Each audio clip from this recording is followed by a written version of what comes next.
Good evening and welcome to Inside City Hall for Thursday, August 14th, 2025. I'm Bobby Kuza in for Errol Lewis.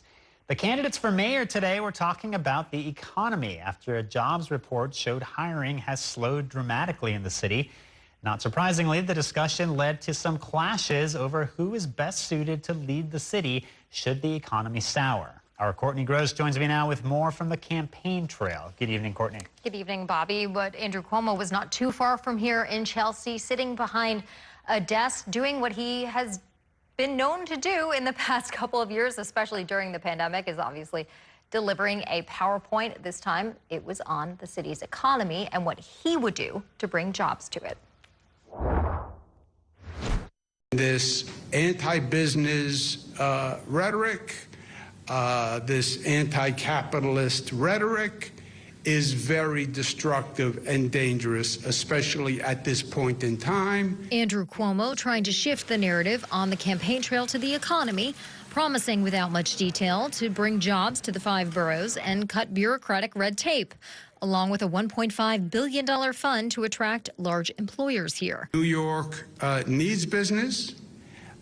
New York is all about business. The pitch comes after recent reporting has shown hiring slowed to a trickle in the 5 boroughs in the first 6 months of the year, as Democratic Socialist Zoran Mamdani saw his political prospects and message of affordability rise. How are you? How you doing? Real quick. How are you? Mamdani, too, was talking business on Thursday. And it's so lovely to meet you. At a shoe store in the Bronx. We'll cut fines and fees for small businesses by 50%. Earlier this week, Mamdani was attacking Cuomo for his work, what he was doing after his resignation in 2021 from the governor's office. Habibi, release your client list. We asked Cuomo on Thursday whether he would disclose who his clients were when he left office. Practicing law, no clients before the city or the state government. I haven't appeared before city or state government, and I haven't done any lobbying work.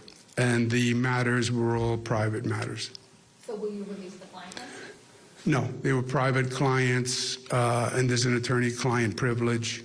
I don't need to do much to make the governor appear extremely dislikable. The back and forth is likely what Cuomo's team might want as the general election nears, perhaps narrowing the field of candidates for November. The mayor, too, was campaigning on Thursday, opening up a campaign office in Queens. We're going to deliver 4 more years. And earlier in the day was touting his record on creating jobs at the conservative-leaning Manhattan Institute. We broke the record 10 times. Over and over again. We have more jobs in the city history, 4.6 million jobs. A record, no surprise, Cuomo disputes. You just saw the economic numbers. The economic numbers are staggeringly low. And we should note that we did go to the State Department of Labor website to look up what the actual job number is here in the 5 boroughs in New York City. And according to the State Department of Labor, that number is about 4.3 million jobs. Bobby, obviously less than the 4.6 million jobs that the mayor was touting today at the Manhattan Institute. In addition, what he was doing at the Manhattan Institute is delivering a big speech about a new piece of legislation he wants the state to pass next year that would force people who live on the street into substance abuse treatment if they have substance use disorder, basically forcing them into involuntary treatment, building off of what he had wanted the state legislature to pass and what they did pass, which is expanding the definition in the state's mental hygiene law to force people into involuntary commitment if they have severe mental illness. They say that the next step to try to tackle what is so-called quality of life issues on the street is tackling people who have drug addiction and substance use disorder. Right. All right. Well, Courtney, on a slightly different issue, you know, Zoran Mamdani, there's been all this talk about whether he's going to be endorsed by all these prominent Democrats, you know, including Governor Hochul and Charles Schumer and Hakeem Jeffries. But we learned in an article in the New York Times that I think posted last night that he got a call from Barack Obama not long after he won the primary. What do we know about that? So he was in the Bronx today, Zoran Mamdani, and he was obviously asked about this call that was reported on in the New York Times. We're told that it was in June and that it focused on his message during the campaign. There is not an endorsement as of this point. He has not been endorsed by the former president, but it's kind of To be determined, it clearly was a sign of some support when Mamdani has really not gotten a lot of support from those mainstream Democrats, obviously the ones that you mentioned there. All right, Courtney Gross, thank you for that report. Meanwhile, a transformation will soon be underway for one of Manhattan's most storied neighborhoods. The city council voted today to rezone parts of Midtown, including the Garment District. The move is expected to create new housing and a car-free busway on 34th Street. Ayanna Harry joins me now with a breakdown of what's to come. Good evening, Ayanna. Good evening, Bobby. Today, the Manhattan Borough president called out a misconception, a myth, that there's no room to build new housing in Manhattan. A neighborhood that has long been home to the fashion industry will soon also be a residential home to thousands of New Yorkers. The city has said to us clearly today, makers in Midtown matter, and we support you. For a century, Midtown South has been home to New York City's Garment District and the fashion industry. And now a neighborhood makeover is underway. Thursday, the city council voted to rezone parts of Midtown South, clearing the way for thousands of new apartments in the heart of what's long been a bustling business community. Until the city council's action today, it has been impossible to build housing in some of the most central neighborhoods in all of New York. The new plan for Midtown South passed by the council will change the zoning for blocks between West 23rd and West 40th Streets between 5th and 8th Avenues, allowing for more than 9,500 new homes to be built, including 2,800 permanently affordable apartments. That is as many affordable homes as have been built below 96th Street in the last 5 years combined. Also coming to Midtown South, a 34th Street car-free busway. Manhattan Borough President Mark Levine points out it was not a given that we would be here. Initially, the plan to reimagine Midtown South faced protest from garment industry business owners, including Katie Sue Nicholas. Her fashion accessory company has called the neighborhood home for 50 years. We're the last protected space that our businesses could truly be in. After working with council member Eric Botcher's office, Nicholas changed her mind about the new vision for Midtown South, believing lawmakers found a balance, welcoming new homes while preserving longtime businesses.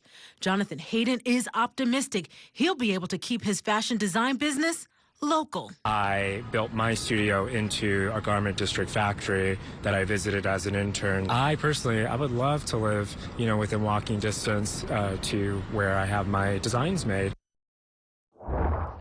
And the Midtown South rezoning effort also includes $120 million in economic development funding to support the garment and fashion industries. Bobby. So let me ask you about the 34th Street busway, because there was some controversy about this, right? Whether the mayor was on board or not on board, but basically it's going to be bus only, no regular vehicles. I mean, there's something similar in place happening on 14th Street. Yeah, and so there was a little bit of a race last week between two council members going down 34th Street to see who could get from one end to the other, the council member on the bus or the council member walking. And it was the council member that was walking that actually got there first. So that just goes to show how slow it is to get from one side of town to the other side of town, 34th Street. Part of this Midtown South rezoning, this new busway, the bus should be faster than people walking going forward. All right, Ayanna Harry, thank you for that report. It is time now for a break. We have a packed show tonight. Up next, we'll preview President Trump's high-stakes meeting with Russian President Vladimir Putin tomorrow. Then I'll be joined by First Deputy Mayor Randy Mastro and Dr. Mitchell Katz of Health and Hospitals to talk about a new piece of proposed legislation that would give officials the authority to hospitalize someone with a substance abuse disorder. And later tonight, I'll talk to the chairman of the Bally's Corporation about their casino proposal for the Bronx. Stay with us.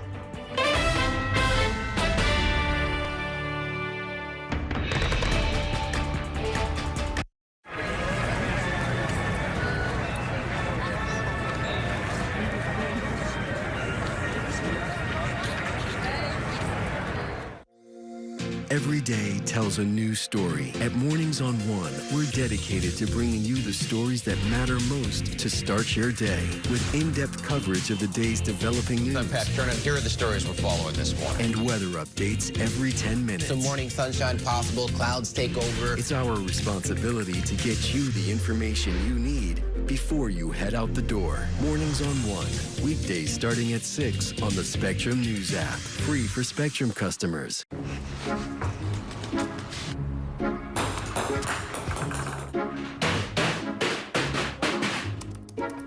What do we have going on here? Well, I heard you guys talking about online threats, so I built an internet for it.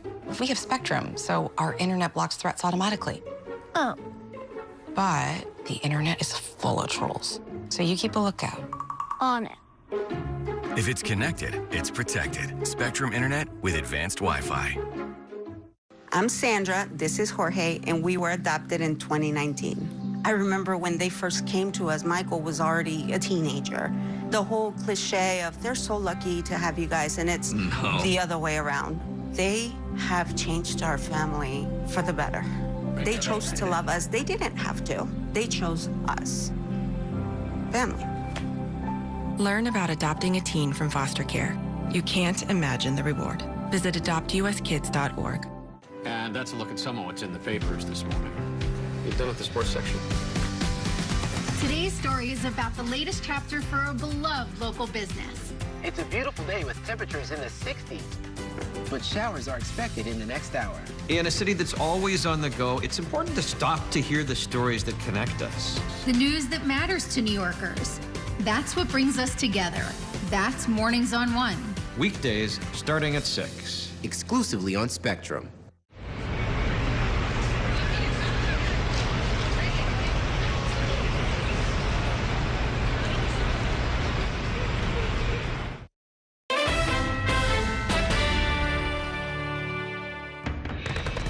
Welcome back to Inside City Hall. As he prepares to meet with Russian President Vladimir Putin, President Trump says he thinks Russia and Ukraine can make peace. This as Russia's military continues to attack civilians in Ukraine. Our national political reporter Taylor Popolars has the latest from the White House. Good evening, Taylor. Hey there, Bobby. Good to be with you. The world is really watching this meeting. It's going to be a huge summit that's taking place tomorrow. And President Trump is both trying to project confidence going into it while also admitting that it's going to be a hard accomplishment, especially without Ukrainian President Volodymyr Zelensky there. President Donald Trump projected confidence Thursday, a day before his face-to-face meeting with Russian President Vladimir Putin in Alaska. If I weren't president, in my opinion, he would much rather take over all of Ukraine. But I am president, and he's not going to mess around with me. The Trump-Putin summit will take place at a military base in Anchorage, where he will engage in a one-on-one meeting with President Putin, which will be followed by a bilateral lunch with the respective delegations from both countries, and then a press conference. And so what comes after that meeting is up to President Trump, and that's part of the reason he is going. The president left open the possibility of striking an economics deal with Putin in an effort to end Russia's 3.5-year war on Ukraine. But he also acknowledged there's a chance the sit-down doesn't go well. And I'll know within the first 2 minutes, 3 minutes, 4 minutes, or 5 minutes, like we tend to find out whether or not we're going to have a good meeting or a bad meeting. And if it's a bad meeting, it'll end very quickly. And if it's a good meeting, we're going to end up getting peace in the pretty near future. Ukrainian President Volodymyr Zelensky met Thursday with British Prime Minister Keir Starmer. He posted that they discussed in considerable detail the security guarantees that can make peace truly durable if the United States succeeds in pressing Russia to stop the killings and engage in genuine substantive diplomacy. Now, President Trump repeated today that his main goal for this summit tomorrow is to secure a second meeting that could include Zelensky there. President Trump even floated the idea today of Zelensky flying to Alaska to meet up with him and Putin. But this is a very fluid situation, so it's unclear what will actually play out as this summit takes place. Bobby? Taylor, I know Vladimir Putin doesn't do a whole lot of media availability, but do we have any sense from the Russian side as to their thought process going into this, and is there any hint that a deal could be struck? You know, the Russians, it's been interesting. They've publicly said that they feel like President Trump is coming into this summit with good intentions to try to stop the war. But Putin has long been a deal maker. He also has training as a KGB agent to try to manipulate people in real time. So it's going to be fascinating to see how he interacts with President Trump in person. And if the two leaders end up doing a joint press conference, it'll be a rare opportunity where Putin faces questions from Western journalists who are not, you know, allies of his necessarily. So it's unclear how willing Putin is to strike a deal to reach an immediate ceasefire. Even President Trump said yesterday he doesn't think that he'll be able to convince Putin to stop going after civilian targets in Ukraine. But everything is kind of on the table as we watch these two leaders interact.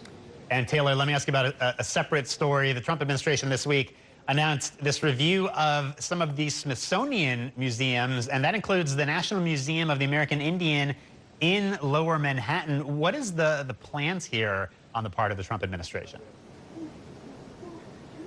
Yeah, so this is a fascinating story. I think it was back in February that the president signed an executive order initially that basically said he wanted his administration to have more of a direct say into what exhibits are on display in the Smithsonian museums and to help determine what is considered culturally appropriate or not. Technically, Vice President J.D. Vance has been put in charge of overseeing that process. Obviously, he and the president are largely busy with foreign affairs and their big economic priorities. But now it seems like the Trump team is moving forward on this, and that they want to essentially be in the room where decisions are made in terms of what exhibits are up and not. It's an interesting discussion because the Smithsonian is headquartered here in D.C., but as you mentioned, there are museums elsewhere like New York City, and there's concern from historians that there could be an effort to try to erase certain parts of history that the Trump administration doesn't agree with. So we're going to be watching and waiting to see.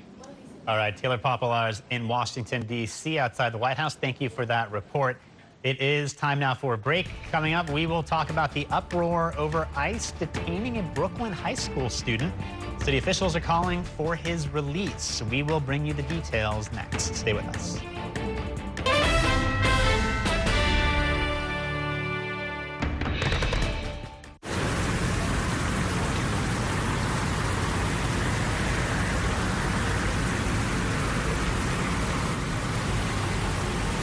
This election year is all about New York City. There are 51 council seats up for grabs, races for our next city comptroller and the next public advocate. Plus, an unprecedented race for mayor. That puts the power in your hands to decide who will run our city. Our team of political experts will be covering every angle of this election to keep you informed on how it could affect you, so you can feel confident with your decision at the polls. Stay with Spectrum News New York 1 for Decision 2025, exclusively on Spectrum.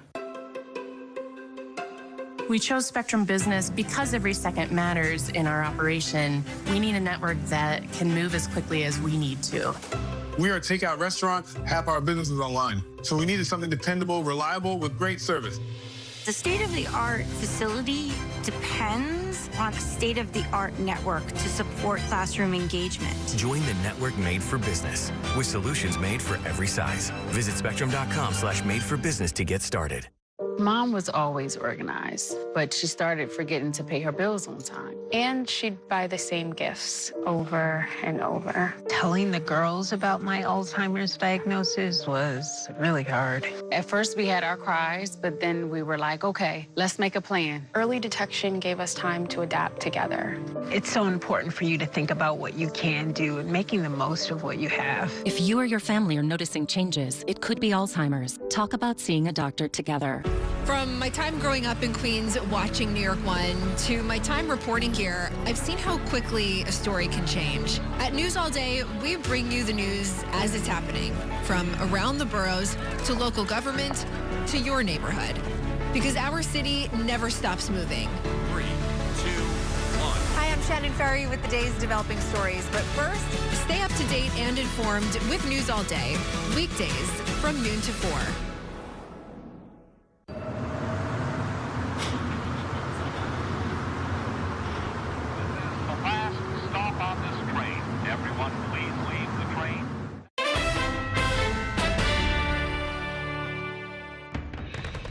Welcome back to Inside City Hall. Elected officials, immigration advocates, and some public school students and teachers rallied today, calling for the release of a Brooklyn high school student in ICE custody. City Council Speaker Adrian Adams says Mamadou Mukhtar Diallo was detained last week following a routine court appearance at Federal Plaza in Lower Manhattan. He is at least the third public school student to be detained by federal immigration officials under President Trump's crackdown. New York One's Emma Barnett has more in this report. Mukhtar is a joy to have in the classroom. He's engaged, he's hardworking, he collaborates well with his peers, he asks good questions, everything you'd want in a student. 20-year-old Mamadou Mukhtar Diallo is a student at Brooklyn Frontiers High School, a transfer school for those who are overaged and are looking for a new start. His teachers describe him as a model student. He's a strong member that I can look to in the classroom to ask for help and show his peers how to do things, which is a really strong just motto at our school, that we want to have a lot of our students be able to engage and help each other out, and Mukhtar does that. On August 4th, Diallo was detained following a routine court appearance at 26 Federal Plaza. His community shocked and devastated. It's completely surprising and unexpected that someone of his quality of character that would be picked up and be removed from our community. He's such a contributing member of our community, and as far as I know, did absolutely nothing wrong, so it just makes absolutely no sense. Elected officials and advocates gathered on the steps of Tweed Courthouse in Manhattan. Free Mukhtar! Free Mukhtar! Demanding Diallo be released from ICE custody. He's relying on all of us to speak up for him, to demand his release, and to demand that all immigrants be treated fairly, be treated justly, that we stop these heinous abductions once and for all. Diallo came from West Africa to the United States in January of 2024, seeking asylum. In a statement sent to New York One, Assistant Secretary to the Department of Homeland Security, Tricia McLaughlin, said Diallo is from Guinea and crossed the southern border illegally in a caravan, adding he will remain in ICE custody pending removal proceedings. She wrote, quote, Secretary Noam is reversing Biden's catch and release policy that allowed millions of unvetted illegal aliens to be let loose on American streets. This administration is once again implementing the rule of law. He is currently being held at Pike County Correctional Facility in Pennsylvania. He showed up for his routine check-in, and he was abducted, a student seeking a better life. Pursuing his education has been stripped of it all. This is all brought by the Trump administration to our city, and we 100% unequivocally reject it. Diallo is at least the third New York City public student detained by ICE.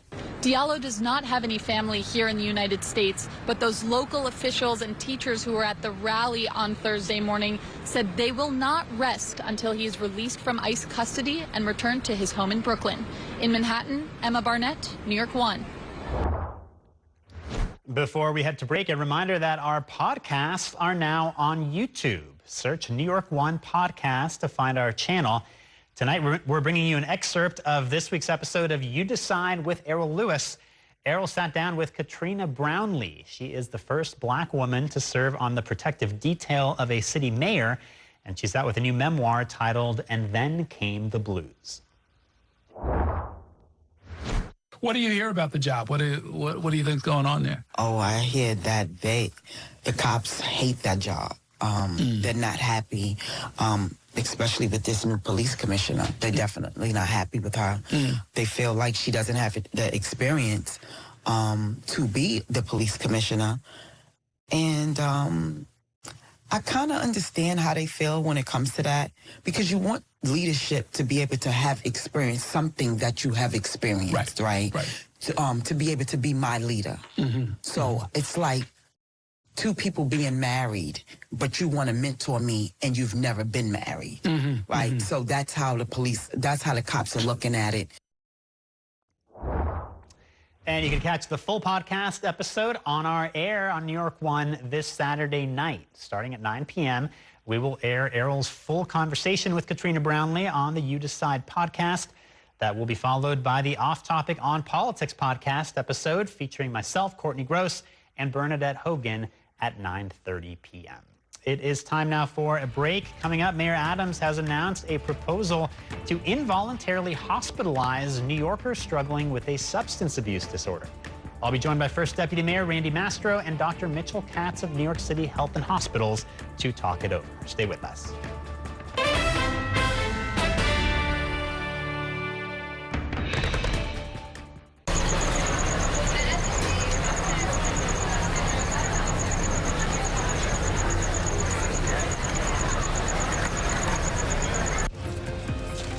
My time at New York One has shown me that in the city that never sleeps, the news never stops. So as the day winds down, turn to the rush hour. Good afternoon, I'm Monica Perkins. To catch up on the stories that matter across the 5 boroughs, with in-depth interviews from the city's newsmakers, plus the latest forecast. Catching you up with today, preparing you for tomorrow. Right here on the Rush Hour. Weekdays from 4 to 7 p.m. Are you ready for the ultimate entertainment experience? Spectrum is bringing together the streaming apps you love. Plus, live TV for sports, entertainment, and news. All in one place, across your devices. So no matter when or where you are, it's all here. Spectrum. I'm Chris Jakovic. I served in the United States Air Force, and I deployed 3 times. So in 2017, I was serving as an Air Force First Sergeant. Our motto in that role is, my job is people, everyone is my business. But unfortunately in that year, I would lose my own brother, Lance Corporal Adam Jakovic, to suicide. The majority of veteran suicides are from guns. I store my weapons securely, not only for myself, but for my family. My service never stops. At Spectrum Noticias, we recognize that our New York City community is vibrant and diverse. Spectrum Noticias delivers balanced coverage of the stories that matter in our communities and across the country. Our journalists are based in the neighborhoods we cover, ensuring you get in-depth reporting on what's happening in the places we call home. So join us at Spectrum Noticias. We're always on, always there for you. Now available on your TV. Check your local listings. Also available on the Spectrum News app.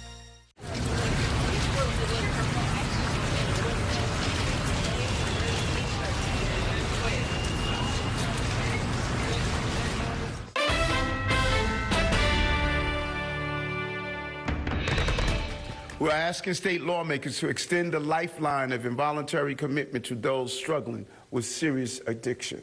The Compassion Interventions Act will give medical professionals the legal authority they need to transport someone who appears to be struggling with addiction to a hospital for evaluation and for support.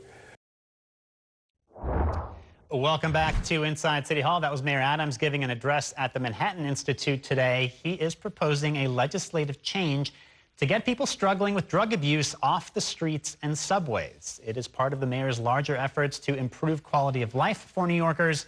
And joining me now to discuss the details of the proposal is a special panel. Dr. Mitchell Katz is the president and CEO of New York City Health and Hospitals. And First Deputy Mayor Randy Mastro is here as well. Thank you both for joining us tonight. So, Dr. Katz, I'll start with you.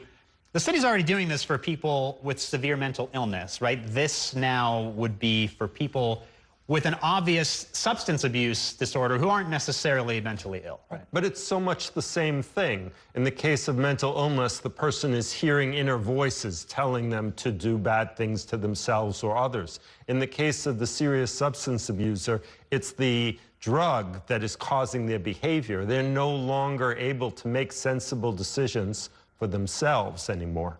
So talk about how this works in practice, though, because I mean, it seems to raise obvious difficulties, right? How do you decide that someone on the street has a drug problem, right? I mean, that may not be obvious to someone who's passing by if there's no open drug use taking place. Right. If there's nothing taking place, then the government has no role. We understand that people use drugs in their house. What we're talking about are people who are on the street and they are unkempt, they are unclean, they are behaving in bizarre ways.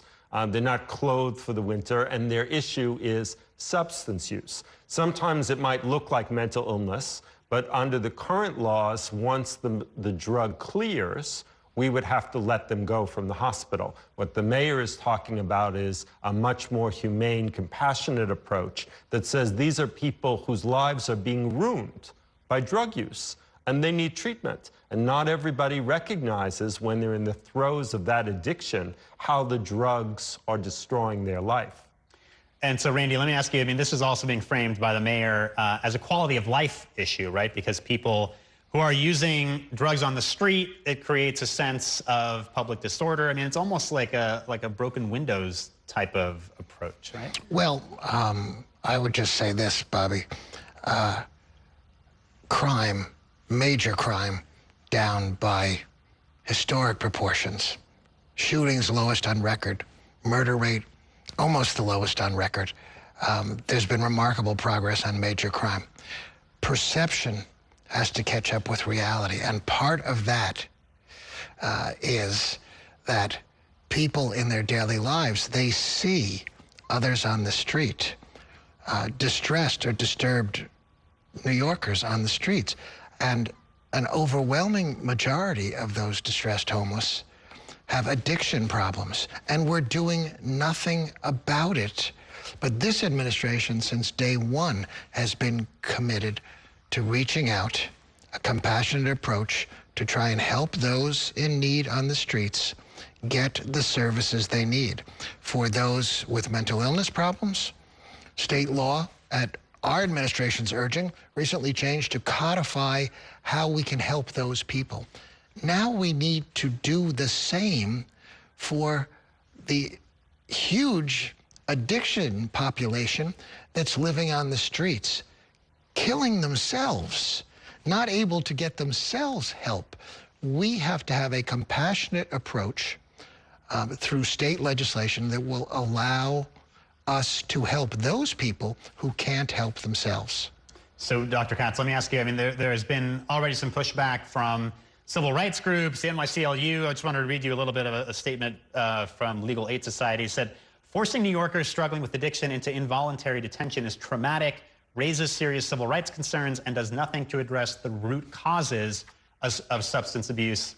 Moreover, the mayor's attempt to frame this as a quality of life measure is revealing, treating people in crisis as a nuisance to be swept out of public view rather than as human beings deserving care and dignity. So what's your response? I'm a doctor. I'm not focused on the politics of this. What I'm focused on is the human pain. And while I agree, you know, the best treatment, no question, voluntary treatment.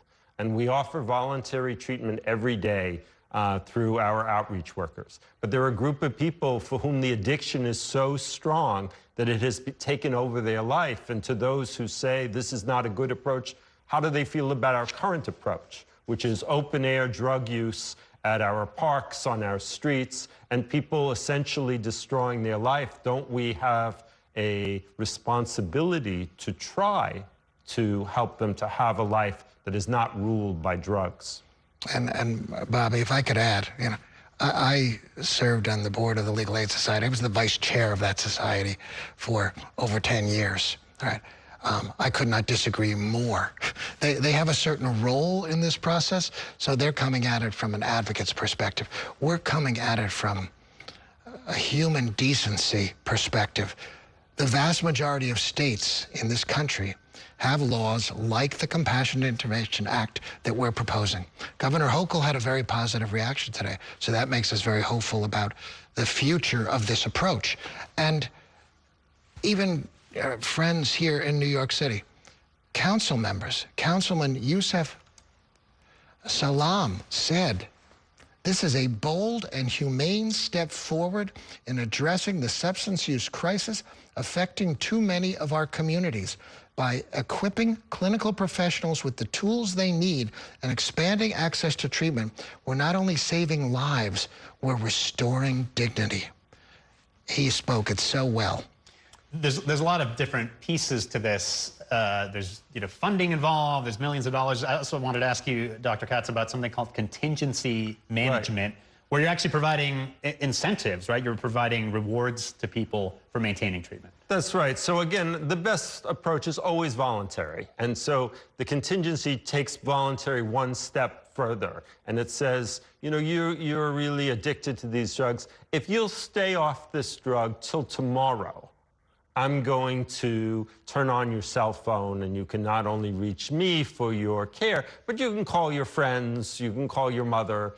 And then if you stay on another day, I'm going to get you a food voucher, you know, and maybe you want to share it with your friends besides the food that we're going to give you here. But And so you help people by building incentives. And part of the issue is that often when people are so addicted, they've lost any positive incentives, right? They've alienated their family, they've lost their job. And so the idea is to put back incentives. And I think that that's a nice bridge to saying, and then if we can't get people involved in voluntary treatment and we can't, entice them through contingency management, then we need other solutions. And I just want to add, we're not talking about anything having to do with jail. We're not talking about, we're talking about mandating people get treatment.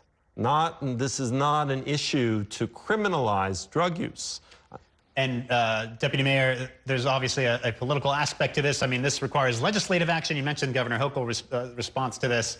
So this has to go through Albany, right?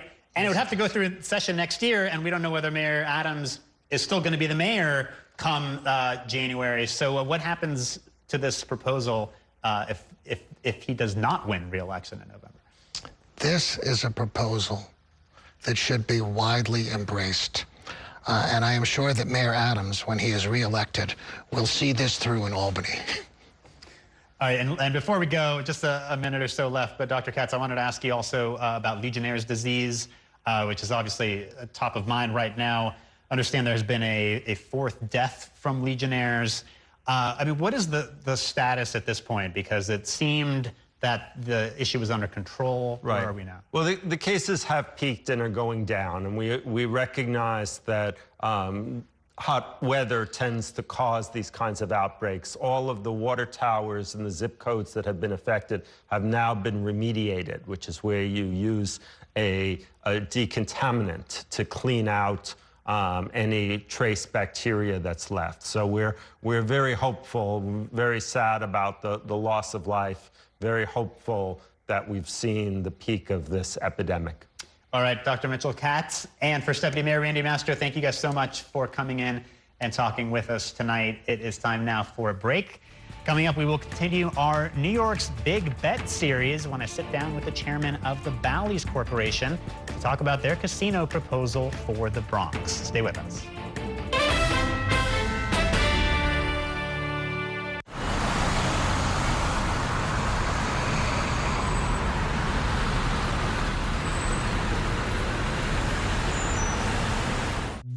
If it's the theater you love, then we've got just the ticket.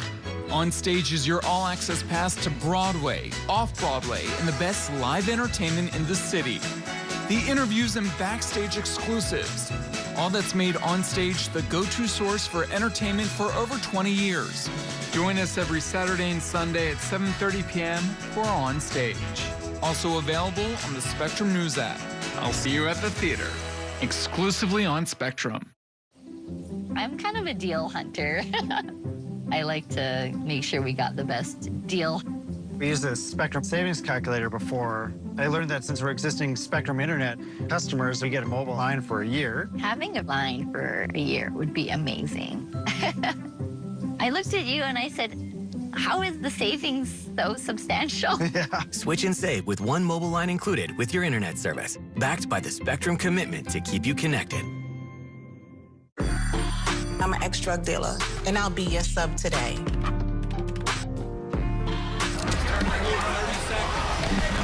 2 milligrams of fentanyl can be lethal.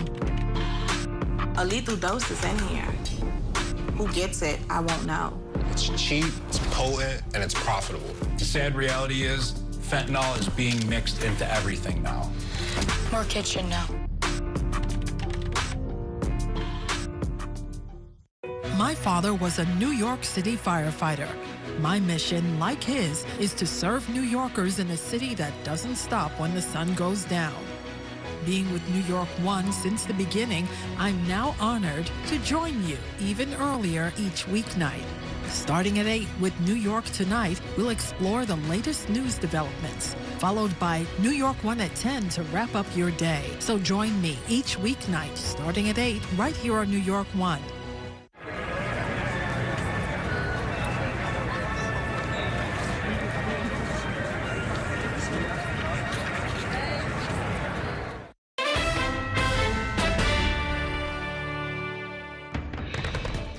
Welcome back to Inside City Hall, where we are bringing you another installment in our summer-long series, New York's Big Bet. We have told you about several of the bids for the 3 downstate casino licenses that will be awarded by the state later this year. Tonight, we're focusing on the Bally's Corporation's proposal in the Bronx. Bally's proposed casino would be built on the grounds of the existing Bally's golf links at Ferry Point and feature a 2,000-person convention center and a 500-room hotel. But the project has run into some opposition. Last month, the city council rejected zoning changes that the Bally's proposal would need in order to build the project. But 2 weeks ago, Mayor Adams vetoed that decision, and the council has since backed down. Joining me now to talk more about all of this is Soo Kim. He is the chairman of the Bally's Corporation. Welcome to the program. Thank you for joining us. Well, thank you for having me. So you are one of 8 applicants for a casino license, the only one in the Bronx. We are. Talk about what sets this project apart from the other bids. Sure. I mean, look, again, the main thing is that I am actually based here in New York, and I'm the chairman of Bally's, and so I had a sort of more of a freedom of action as to decide. Obviously, this is the big prize in gaming nationally, probably globally. You know, the opportunity to build one of the 3 casinos in the largest city in the country, you know, 20 million people in the surrounding area. That's a great opportunity. And so we've been competitive with RFPs in the past. We're the ones been selected to build the only casino in the city of Chicago. And but you know, there's no prize quite like New York, and I'm from here. So look, we had a freedom of action in terms of deciding where we want to potentially place this casino. What piece of property that we need to option so that we can do this. And really the golf course in Ferry Point in the Bronx is ideally located. I mean, it's located right along the arterial highways. The 2 bridges that bracket the golf course each carry more than 40 million cars a year. So look, in the end, people come to casinos by car. And so you need the infrastructure to handle 5 million plus cars a year. Not all 9 to 5. It's the nice thing about the traffic, it's spread out, but you just need the infrastructure to handle it. And our site allows you to enter and exit the site right off the interstate. And that is, I think that's one of the reasons why we were so excited by the site. We've seen, looking at some of the images there, the golf course, the existing golf course, basically remains as is. Absolutely. And the casino and the hotel and all the other facilities are basically constructed around it. Yeah, I mean, I don't know if people know that the golf course is public. It's a New York City public course. We manage that course, but it is a fantastic world-class championship course. And yet, you know, not that many people know about it. It's wonderfully situated right on the water. And this is an opportunity to really open up the course and that property and even that park to the community as a whole. And we're pretty excited by that. So, as you know, there's been some criticism of the project. The local community board was against it. The local city councilwoman, Christy Marmorato, and as we mentioned earlier, the council as a whole voted against the zoning change, although that was later obviated by the action taken by Mayor Adams. I mean, do you get the sense that most people in the nearby community are opposed to your project? Yeah, I think that what the important thing is that this project is for the whole state, it's for the whole city, and it's really for the whole Bronx. So, you know, first of all, the city council is sort of an interesting, again, you know, just 6 weeks prior, we had actually passed a very similar vote on home rule by the same margin the other way. So actually, we actually were not thinking that this one, the zoning vote was going to go poorly, but I guess, you know, for whatever reason, there was a lot of decision changes along the way between the first vote and the second vote. Now, fortunately for us, the entire Bronx delegation, save the one very local council member, actually supported us throughout the entire process. This is an opportunity to put what is, by probably a factor of 2, the largest private development in the borough's history. And if you think about development in New York, like the Bronx is not the borough that is in the frame when it, you know, talking about the new headquarters or this or that. And this is an opportunity to change that, to place make, to allow the Bronxers to participate in the economic development that comes with something like this. So we actually quite deliberately placed our bid in the Bronx because it's the borough with the most need. I'm not talking about the actual neighborhood right next to the casino, which, by the way, is quite a bit away from the casino. The casino is actually surrounded by 200 acres of golf course, a cemetery, a highway, and an actual park. Right, well, I was going to ask you about that. I mean, the location, I think of the golf course as being sort of isolated. It is. So you're not really, you know, there's no traffic and disruption in the immediate neighborhood. But then, I mean, on the flip side, and I think I've heard this criticism from Councilwoman Marmorato, is that, you know, maybe you're not providing benefits to the local community. Maybe you're cannibalizing some of the local business because people are coming in and out, but not necessarily visiting the Bronx. Right. Well, just be, you know. Well, look, we tried to be very mindful. So we went through a very engaged process. Ultimately, we were not able to get the vote of that nearby community, but the reality is we got the support of the entire borough. But we were trying to be mindful. Obviously, when it came to the nearest community, they cared about traffic, they cared about parkland, they cared about safety, they cared about property values. Those were the specific asks. And so let me tell you, when we shaped that actual specific project, the project's going to be better because we're there, because we're literally building a new overpass underneath Lafayette Avenue that's going to take all the current traffic that uses Lafayette Avenue Bridge to go back and forth. It's going to take it right off there, you know? So now there's going to be a whole nother road. We're going to improve all of the access to the parkland. We're going to increase public safety by creating 2 new substations in the area. But most importantly, just a few months ago, there was an opportunity to save a private school, a Catholic school, that served that community specifically right on Slade Avenue. And our foundation was able to step up and do so.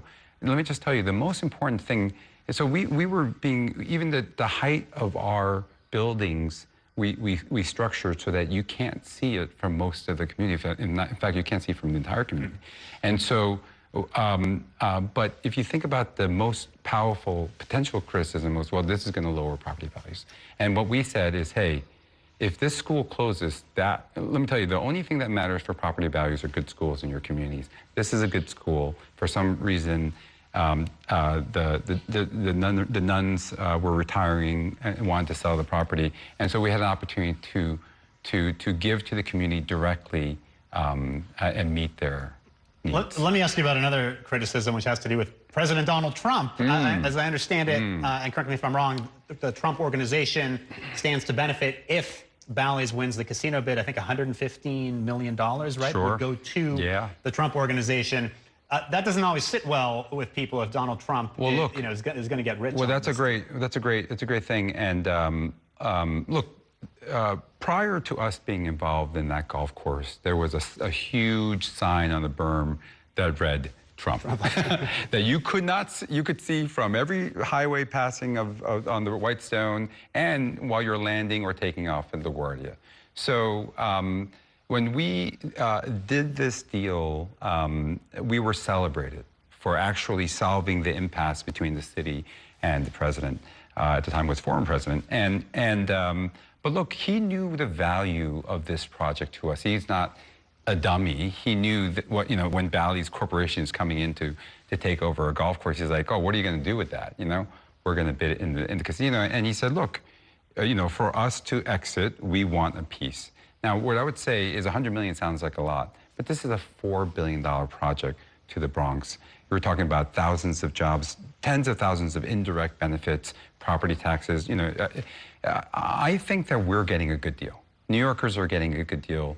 In just the same way as we wanted to be done with that licensing arrangement, we got that done for the city, and there was a price to pay. He exerted a price on us. Obviously, it doesn't help our bid in New York City or New York State, but hey, it was the price that we needed to pay, and I think that it was worth it for the Bronx. Have you talked to the president about the bid? No, I mean, no. This was done through real estate intermediaries. So no, I mean, they're really not involved. But I think they understand that when the Bally's Corporation wants to take over their golf course, there's I wouldn't even say there's a subtext to that. That's just there's a headline text to it. Yeah. And I would say, look, I'm actually glad that they sold it because again. This is about improving what was landfill and very low value. Look, even today, there's no property taxes collected on a city golf course. You're taking the parking lot of that and uplifting the value. So now we're talking about real value created for New York City.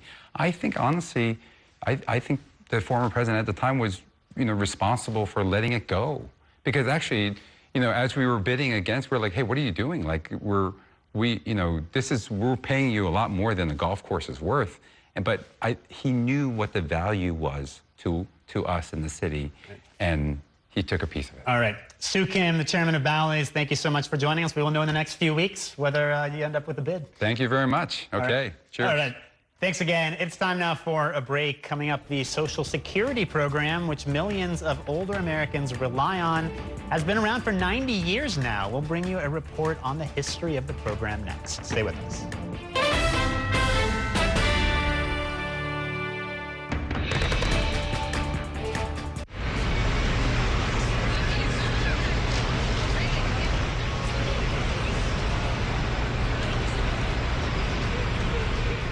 As native New Yorkers, the weekend team at New York One is here to be a voice for your community.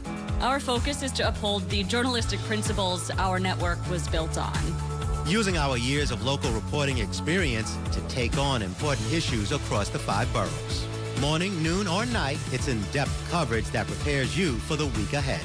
Spectrum News New York One, weekends, starting Saturdays at 7 a.m. Available on all your devices exclusively on Spectrum.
Every day tells a new story. At Mornings on One, we're dedicated to bringing you the stories that matter most to start your day. With in-depth coverage of the day's developing news. I'm Pat Kernan. Here are the stories we're following this morning. And weather updates every 10 minutes. Some morning sunshine possible, clouds take over. It's our responsibility to get you the information you need before you head out the door. Mornings on One, weekdays starting at 6 on the Spectrum News app. Free for Spectrum customers.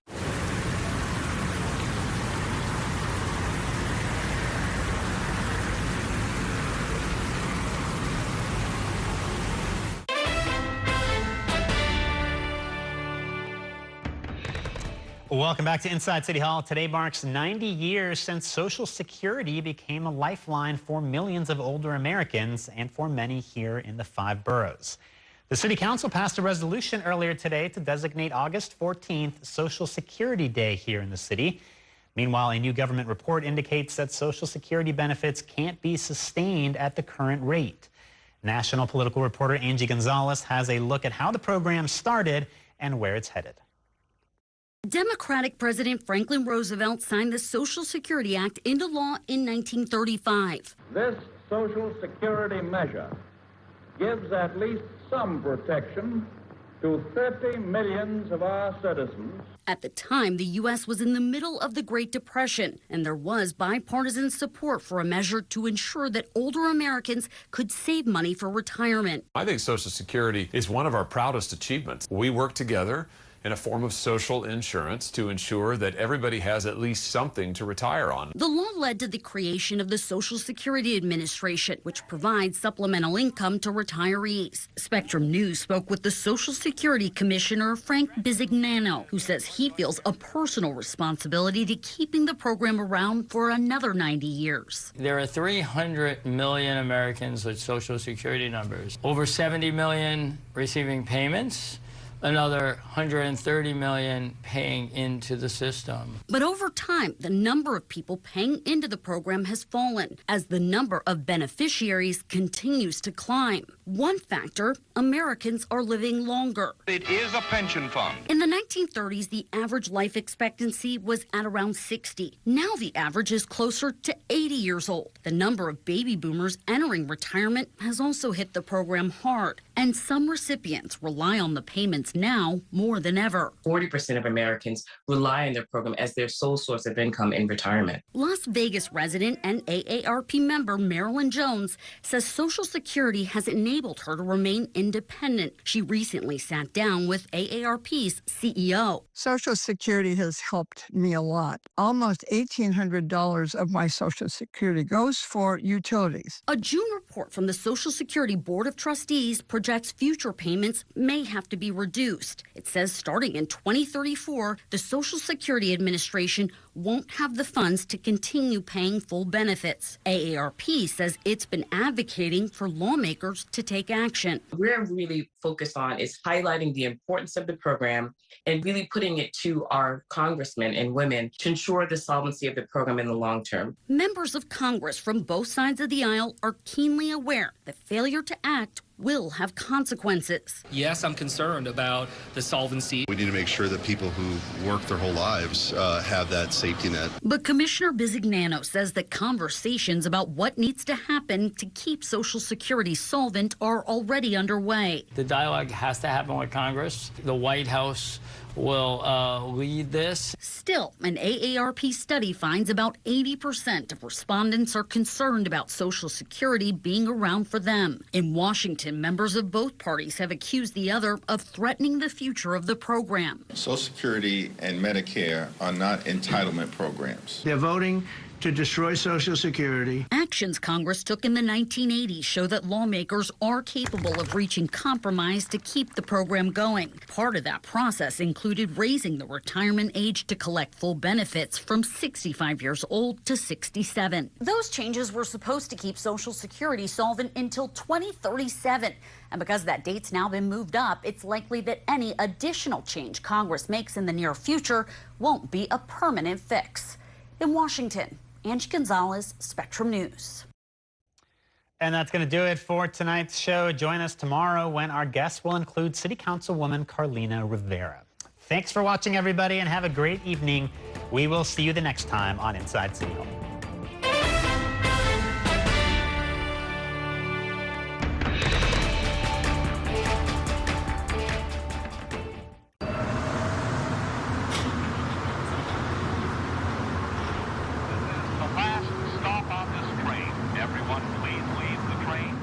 And that's a look at some of what's in the papers this morning.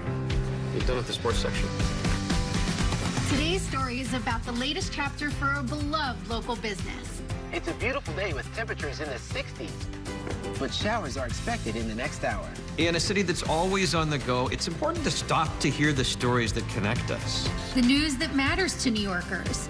That's what brings us together. That's Mornings on One. Weekdays starting at 6. Exclusively on Spectrum. We chose Spectrum Business because every second matters in our operation. We need a network that can move as quickly as we need to. We've built some clientele that are not local, and live streaming is the way we connect. We are a takeout restaurant. You order your food online, half our business is online. So we needed something dependable, reliable, with great service. The state-of-the-art facility depends upon having